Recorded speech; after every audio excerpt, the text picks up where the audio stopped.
Hello, beautiful, wonderful, lovely people. Welcome or welcome back to my channel. Today we're going to be talking about the books I read in July. And I'm really surprised and honestly proud of myself. I got through so many books. I didn't start reading until like the second week of July. So the fact that I got through five books actually, is amazing.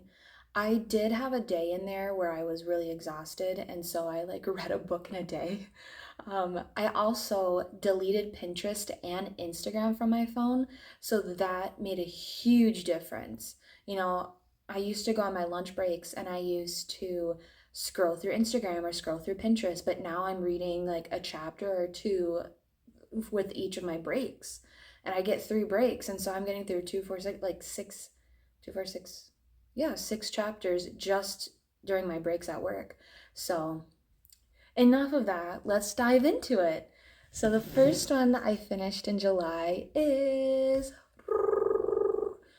Entangled in the Woods. I love this book. It is exactly what I was looking for. It is, if you remember, it was in my July TBR, so I'm really proud I got a book done that was on my TBR. I also got it from a Minnesota-based author. Let's read the notes I made. I gave it 5 stars. I loved the whole book. It was well balanced between romance and plot. I love that it was set in Minnesota. Love Minnesota. Um, I also love that it was in the woods and in the cabin, so it felt really cozy and at home, and I just really like that vibe. The banter was really good. I think the banter between the main character and the male main character was really good. Loved the plot twist. I think the plot twist was well executed, and it wasn't one of those plot twists where it happens so quickly it like gives you whiplash. It was just enough that it was like, oh, okay, okay, we're going there. Okay, cool. So I love the plot twist. The words I would describe this book is attention grabbing, sexy, and funny. The things I didn't really love was that the female main character, so Elsie, really pissed me off. Like, the whole reason she's up in the woods in Minnesota is because she's doing this grad program. And part of her grad program, she has to call in every Friday at noon to her professor back at the university. And she misses it twice. And I was so angry at her for it. I'm like, chick, bitch, just stay home. Just how hard is it to sleep in on a Friday, wake up at 11:30, make the phone call, and then go about your business? Like, why is it so hard for her to just stay the fuck home? Like, just it had me so pissed off at her because I was like, your scholarship is riding on this. Why are you stay home? Just stay home. Oh my gosh. I was so mad at her. So I didn't love that. Something I loved was the sink in the girls' bathroom. If you read this book and you know what I'm talking about, leave a heart down below. Like, the sink in the girls' bathroom was so funny to me.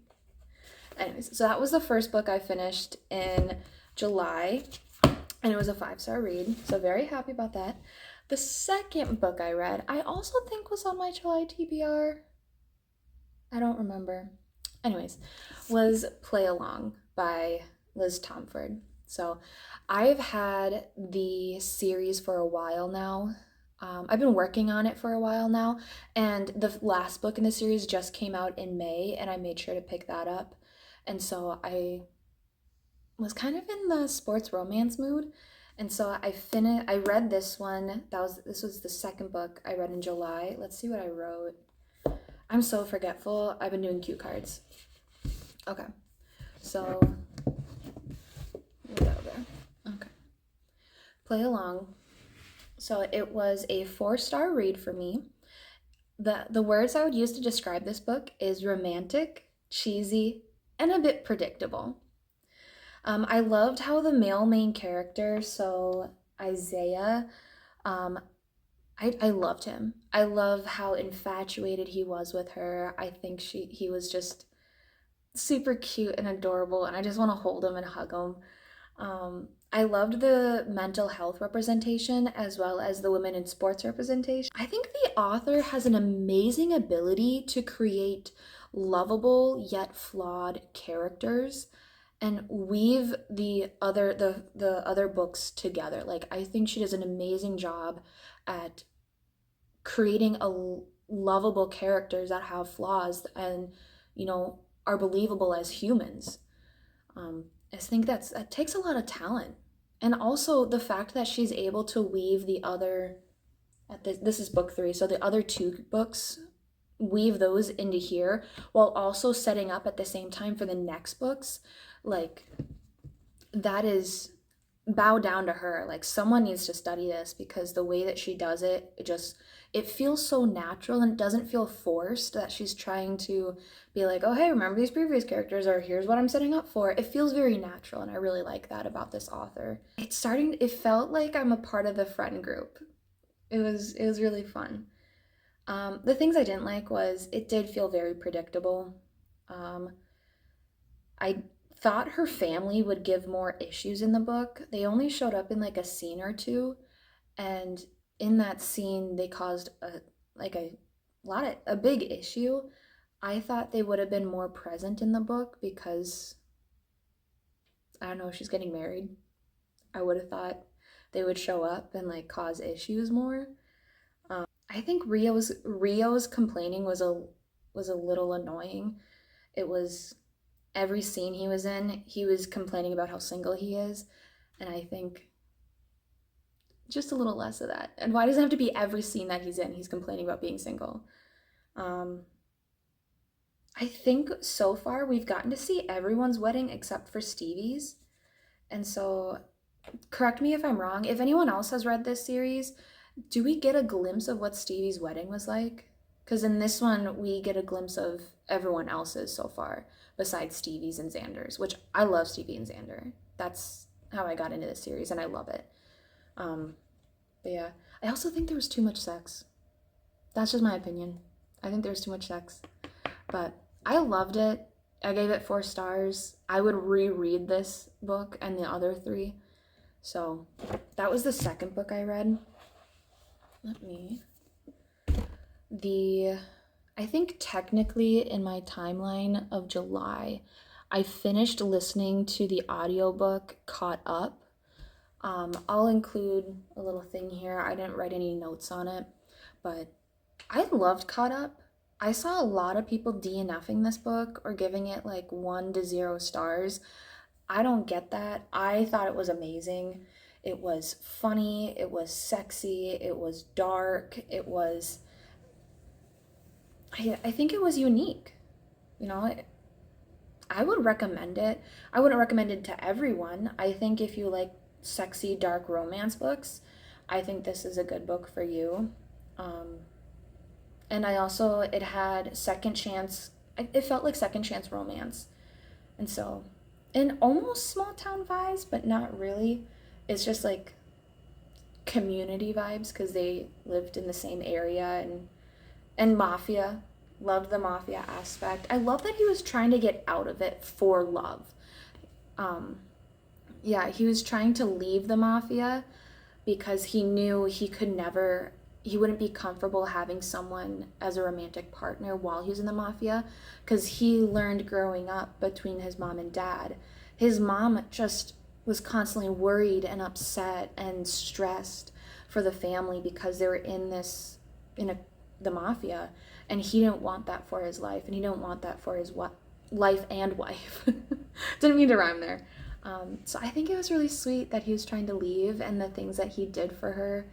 I also think it was a unique book, and I loved the audiobook. It was so easy to listen to.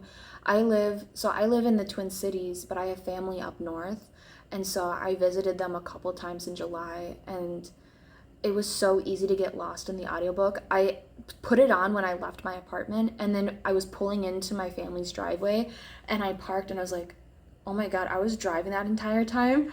Oh my god, I was just so immersed in the audiobook, and so it was so good. I think I give it like 4 stars.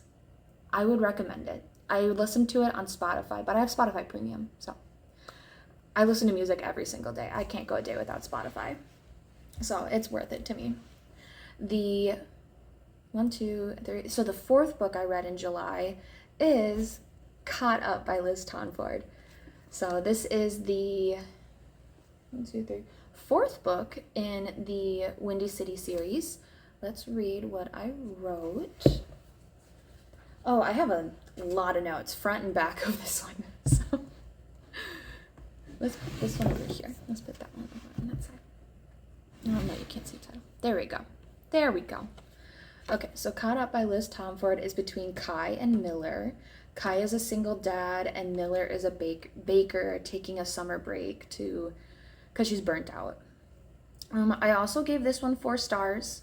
If I had to use 3 words to describe this book, I would use sweet, heartwarming, and silly. I really liked that she's a daddy's girl, and that Miller really loves her dad, and I think it was really relatable. Like, I'm a daddy's girl and I would do anything for my dad, and so she picks up this babysitting job for him. I love the topic of finding what you love. What did I write there? Oh, I liked the representation of parental and childhood guilt. I'm not a parent. I don't know if it's relatable. If anyone has kids and can relate to Kai and the guilt that he feels, I'd be interested in hearing that if you think that that's relatable. But Miller even has some guilt being an adopted child. I hope that's not a spoiler. I think that comes up pretty quickly. But she has some guilt because she feels like her dad gave up his dream for her. And so I think that was a really cool and interesting trait that the author put in there. I disliked how frequently they brought up that she's leaving. Like, we get it. She's leaving. It was brought up so often that she's only there for the summer. She's like, I only have this much time. I only have this much time. And like that, which I get, that's like the whole plot. But you're beating a dead horse here. We get it. She's leaving. Chill. And we also get, like, you used to be fun. I feel like those 2 things were beaten over our head in this book of, like, she's leaving and he's no longer fun. Like, we get it. I felt like it just was beatenness. What am I trying to say? It was very repetitive. I loved seeing the characters from the first books come in. I love how well woven the series is.